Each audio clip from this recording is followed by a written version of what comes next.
Hola, soy la doctora Álvarez de Ulate de la sección de Radiología Musculoesquelética del Complejo Hospitalario y miembro del Grupo de Adecuación de Pruebas Complementarias en Procesos Musculoesqueléticos. Voy a presentaros los consensos que hemos alcanzado en los procesos de desviación de columna, dismetría de extremidades inferiores, lumbalgia y coccidiodia. La sospecha de desviación de raquis es el motivo clínico principal de solicitud de telemetría de columna. La telemetría de columna es una exploración radiológica que expone al paciente a elevadas dosis de radiación y, teniendo en cuenta que los pacientes a los que se les realiza suelen ser pacientes jóvenes, debe ser una exploración cuidadosamente solicitada. Para ello, contamos con la ayuda clínica del test de Adams, que es un test fácilmente efectuable y muy sensible. El paciente se coloca en bipedestación con los pies con una separación máxima de la anchura de los hombros y dejando un peso similar en cada pie. Las rodillas han de estar extendidas y los brazos colgando a ambos lados del cuerpo en posición relajada. Se le indica que flexione el tronco hacia adelante de forma progresiva y sin doblar las rodillas, mientras el examinador se coloca posterior al paciente. Hay que identificar si existe protrusión de un hemitórax respecto al otro, lo que se denomina giba. Como hemos mencionado, los aspectos a tener en cuenta al realizar una telemetría de columna son las altas dosis de radiación y la edad temprana de realización, lo que puede tener efectos perjudiciales en el paciente. Es por ello que debe ser una exploración adecuadamente indicada. Además, es una exploración dirigida a medir la alineación de la columna, no al estudio más detallado de los cuerpos vertebrales incluidos en su campo de estudio, por lo que puede no detectar patología más específica como por ejemplo lesiones focales en los cuerpos vertebrales o espondilolisis como expone este caso, o incluso acuñamientos de vértebras dorsales con irregularidad de los platillos vertebrales asociada que sugiere enfermedad de Scheuermann como en este otro paciente.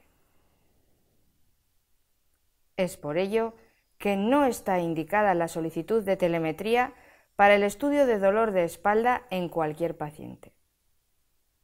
Tampoco está indicado solicitar telemetría de columna en los pacientes con actitud escoliótica o cifosis no estructuradas, en pacientes adultos en los cuales es poco probable que se vaya a realizar un tratamiento quirúrgico y no necesiten seguimiento, o en la escoliosis idiopática del adolescente si el test de Adams es negativo. Si existen dudas sobre su indicación, se puede realizar una interconsulta no presencial al servicio de traumatología, especificando que se haya realizado el test de Adams. Hay que diferenciar las escoliosis verdaderas de las actitudes escolióticas.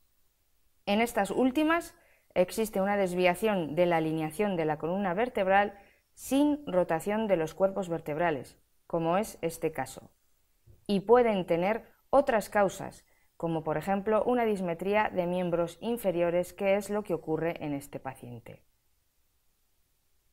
La dismetría de extremidades inferiores es una entidad muy frecuente que generalmente no precisa tratamiento, ya que no provoca repercusiones clínicas en el paciente. Se trata de un proceso dinámico hasta alcanzar la madurez esquelética. Si la dismetría es leve, entre 1,5 y 2 centímetros, no es correcto que se le atribuya la causalidad de una lumbalgia. Para el diagnóstico de la dismetría se realiza una medición con cinta métrica desde la espina ilíaca anterosuperior hasta el maleolo interno, tanto en decúbito supino como en bipedestación. El margen de error de esta técnica de medición es de entre 1 y 2 centímetros, por lo que si la diferencia entre ambas extremidades es mayor, puede ser necesario realizar una telemetría. En el caso de tratamiento, es necesario hacer un estudio evolutivo. El tratamiento quirúrgico se reserva para casos graves, no siendo necesario el tratamiento en dismetrías menores de 2 centímetros.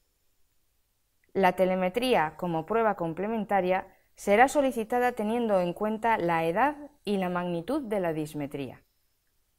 Tras alcanzar la madurez ósea, estaría indicada en dismetrías mayores de 1,5 centímetros. Vamos a comentar ahora aspectos de adecuación de pruebas complementarias en el campo de la lumbalgia. Como en el caso de la cervicalgia, la prevalencia de alteraciones visibles en las pruebas de imagen en pacientes asintomáticos es elevada.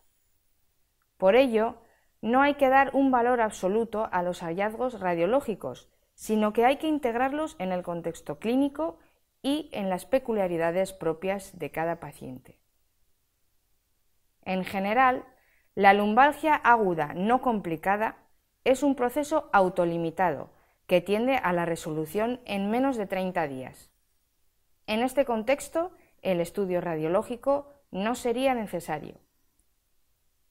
Como en el caso de los pacientes con cervicalgia, también en el proceso de la lumbalgia se deben descartar signos de alarma que sí harían recomendable el estudio radiológico, y serían aquellos que hicieran sospechar traumatismo, infección, neoplasia o compresión medular. Si la clínica se prolonga más allá de las 6 semanas, el estudio de imagen inicial recomendado sería la radiografía de columna lumbar AP y lateral. También, como en el caso de los hallazgos en columna cervical, en la lumbalgia los hallazgos radiológicos suelen ser poco específicos, siendo necesario correlacionarlos con la clínica del paciente, y en casos concretos pueden ser complementados con otras técnicas.